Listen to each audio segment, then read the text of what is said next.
भगवान बुद्ध की कहानी बहुत प्रेरणादायक और गहराई से जीवन को समझने वाली है। यहां एक संक्षिप्त रूप में उनकी जीवन कथा प्रस्तुत है। भगवान बुद्ध की कहानी बहुत समय पहले भारत के लुम्बिनी नामक स्थान, जो अब नेपाल में शाक्य वंश के राजा शुद्धोधन और रानी माया के घर एक पुत्र का जन्म हुआ। उनका नाम सिद्धार्थ रखा गया। उनके जन्म के समय ही एक ज्योतिषी ने भविष्यवाणी की थी कि यह बालक या तो महान सम्राट बनेगा या फिर एक महान संत। राजा शुद्धोधन चाहते थे कि सिद्धार्थ एक शक्तिशाली राजा बने, इसलिए उन्होंने उन्हें संसार के दुखों से दूर रखा। सिद्धार्थ को महल में ही सुख सुविधाओं के बीच रखा गया। उन्होंने यशोधरा से विवाह किया और उन्हें एक पुत्र हुआ जिसका नाम राहुल था। लेकिन एक दिन जब सिद्धार्थ महल से बाहर निकले तो उन्होंने 4 दृश्यों को देखा। यह एक बूढ़ा आदमी, दी एक बीमार व्यक्ति, 3 एक मृत शरीर, 4 एक सन्यासी। इन दृश्यों ने सिद्धार्थ के मन को झकझोर दिया। उन्होंने समझा कि संसार में जन्म, बुढ़ापा, बीमारी और मृत्यु अनिवार्य है और इनसे कोई नहीं बच सकता।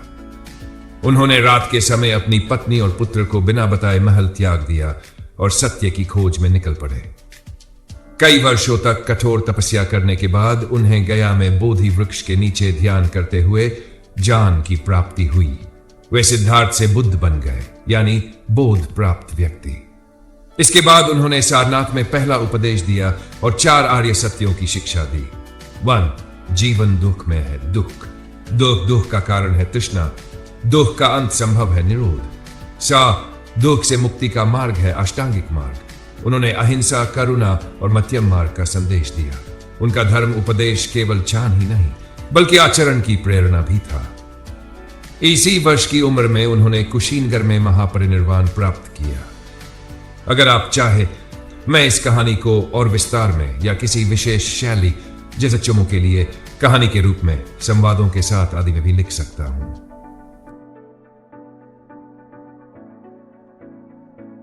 बिल्कुल, यहां एक और बहुत प्रसिद्ध और प्रेरणात्मक कहानी है भगवान बुद्ध की, अंगुलिमाल की कथा, जो परिवर्तन और क्षमा का अद्भुत उदाहरण है।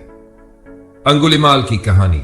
बहुत समय पहले भारत के एक जंगल में अंगुलिमाल नाम का एक भयानक डाकू रहता था। वह इतना खतरनाक था कि लोग उसका नाम सुनते ही डर जाते थे। वह राहगीरों को मारकर उनकी उंगलियां काट लेता था और उन्हें एक माला में पिरोकर अपने गले में पहनता था। इसलिए उसका नाम पड़ा अंगुलिमाल, अंगुलियों की माला वाला। राजा ने सैनिक भेजे, लेकिन कोई भी उसे पकड़ नहीं सका। लोग जंगल से गुजरने से डरते थे। एक दिन भगवान बुद्ध उस रास्ते से गुजरे। गांव वालों ने उन्हें चेताया, उस जंगल में मत जाइए, वहां अंगुलिमाल है, वहां आपको मार देगा। बुद्ध मुस्कुराए और बोले, मैं एक हिंसक व्यक्ति से नहीं डरता, बल्कि उसे बदलने की आशा रखता हूं। बुद्ध जंगल में चले गए। जब अंगुलिमाल ने उन्हें देखा तो वह चिल्लाया, रुक जा साधु, रुक जा। बुद्ध फिर भी शांति से चलते रहे। अंगुलिमाल भागा, लेकिन जैसे जैसे वह दौड़ता वह बुद्ध के पास नहीं पहुंच पाया, मानो कोई अद्भुत शक्ति उसे रोक रही हो। वह चकित होकर बोला, मैं दौड़ रहा हूं, लेकिन तुम रुके हुए होकर भी आगे बढ़ रहे हो। बुद्ध ने कहा, मैं बहुत पहले रुक गया था, हिंसा, घृणा और अज्ञान से, लेकिन तुम अब तक नहीं रुके। इन शब्दों ने अंगुलिमाल के दिल को हिला दिया। वह फूट फूट कर रोने लगा और बुद्ध के चरणों में गिर पड़ा। उसने अपना खंजर फेंक दिया और प्रार्थना की कि उसे भी बोधि मार्ग पर चलने दें। बुद्ध ने उसे अपनाया और वह भिक्षु बन गया। आगे चलकर वह एक शांत, करुणामी और जानी भिक्षु के रूप में विख्यात हुआ। शिक्षा। कोई कितना भी बुरा क्यों न हो, अगर उसमें बदलाव की इच्छा है तो वह महान बन सकता है। क्षमा, करुणा और सही मार्गदर्शन किसी भी अंधेरे को उजाले में बदल सकते हैं। अगर आप चाहे तो मैं और भी कहानियां सुना सकता हूं, जैसे सुजाता की खीर, बुद्ध और राजा प्रसन्नजित, या बुद्ध और भूखा भिक्ष। बताइए, किस मूड की कहानी चाहिए? जरूर। यहां भगवान बुद्ध से जुड़ी एक और प्रेरणादायक कहानी है जो करुणा और धैर्य का गहरा संदेश देती है। कड़वे शब्द और बुद्ध की शांति। एक बार भगवान बुद्ध किसी गांव में उपदेश देने गए। वहां एक व्यक्ति था जो बुद्ध के विचारों से ईर्ष्या करता था। जब बुद्ध उस गांव में पहुंचे, वह व्यक्ति आकर उनके सामने गालियां देने लगा, बहुत अपशब्द कहे। बुद्ध शांत खड़े रहे उन्होंने न गुस्सा किया न कोई जवाब दिया।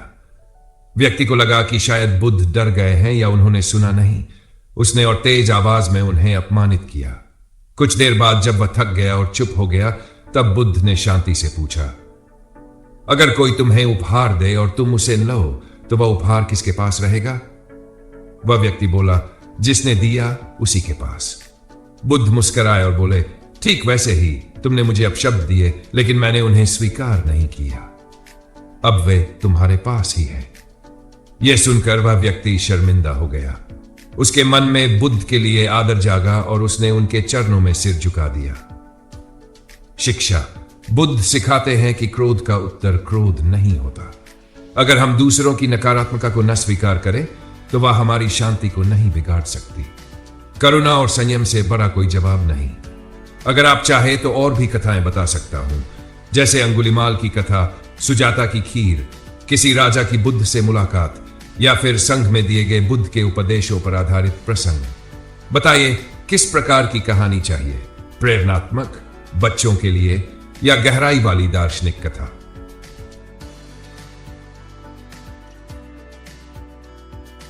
जरूर।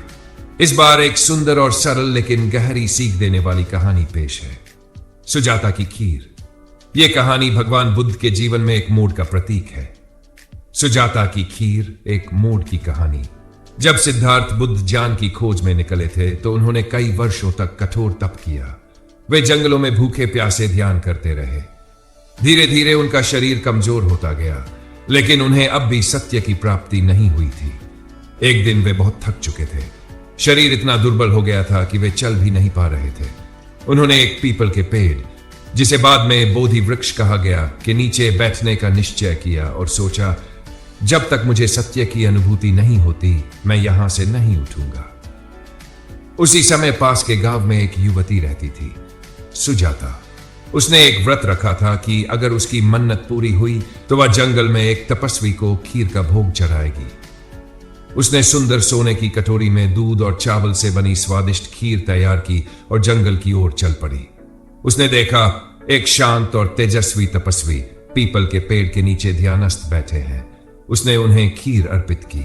सिद्धार्थ ने उस खीर को ग्रहण किया। कई वर्षों के कठोर तप के बाद यह पहला भोजन था। खीर खाने से उनके शरीर को ताकत मिली और उनके मन में एक नया विचार आया, न तो अति कठोर तप सही है और न ही भोग विलास। मध्यम मार्ग ही जीवन का सत्य है। यही विचार आगे चलकर मध्यम मार्ग के रूप में बौद्ध दर्शन का मूल बना। इसके बाद उन्होंने ध्यान लगाया और कुछ ही दिनों में उन्हें ज्ञान की प्राप्ति हुई। वे सिद्धार्थ से बुद्ध बन गए। शिक्षा। यह कहानी सिखाती है कि संतुलन का मार्ग न ज्यादा कठोरता न ज्यादा भोग ही जीवन में सच्चे सुख और ज्ञान की ओर ले जाता है। कभी कभी एक साधारण इंसान का छोटा सा कार्य किसी के जीवन की दिशा बदल सकता है। अगर आप चाहे तो अगली बार बुद्ध और किसी राजा की संवादात्मक कहानी सुनाता हूं, या फिर कोई बच्चों के लिए मजेदार लेकिन सिखाने वाली कथा। आपको किस तरह की कहानी पसंद है?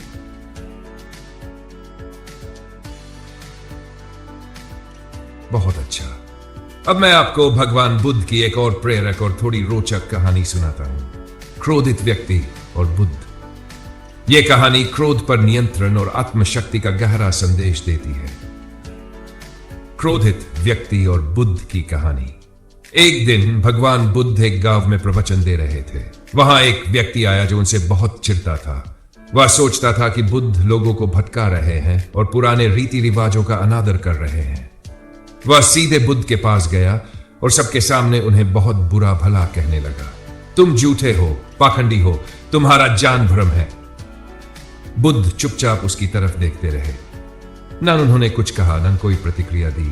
उस व्यक्ति ने हैरानी से पूछा, तुम चुप क्यों हो? क्या मेरे शब्दों से डर गए? बुद्ध मुस्कुराए और बोले, अगर कोई तुम्हें तोहफा दे और तुम उसे स्वीकार न करो तो वह तोहफा किसके पास रहेगा? व्यक्ति बोला, स्वाभाविक है, देने वाले के पास। ठीक वैसे ही तुमने मुझे क्रोध और अपमान का तोहफा दिया, लेकिन मैंने उसे स्वीकार नहीं किया। अब वह तुम्हारे पास ही है। वहां मौजूद लोग स्तब्ध रह गए। क्रोधित व्यक्ति को ऐसा उत्तर कभी किसी ने नहीं दिया था। उसका क्रोध पिघल गया और वह बुद्ध के चरणों में गिर पड़ा। शिक्षा। जब हम किसी के गुस्से या अपशब्द को स्वीकार नहीं करते तो वह हमें नुकसान नहीं पहुंचा सकता। शांति और आत्मसंयम सबसे बड़ी ताकत है।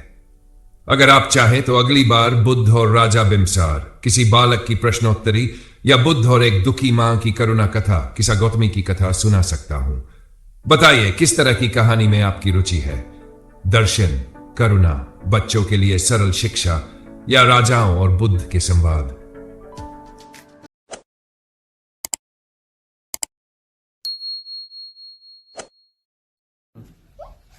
સાનવી શું કરે છે? એવું છે? શેથી લાવી તે મીનારી? અરે યાર સાનવી શું કરે છે? એવું છે? શેથી લાવી બિલાડી?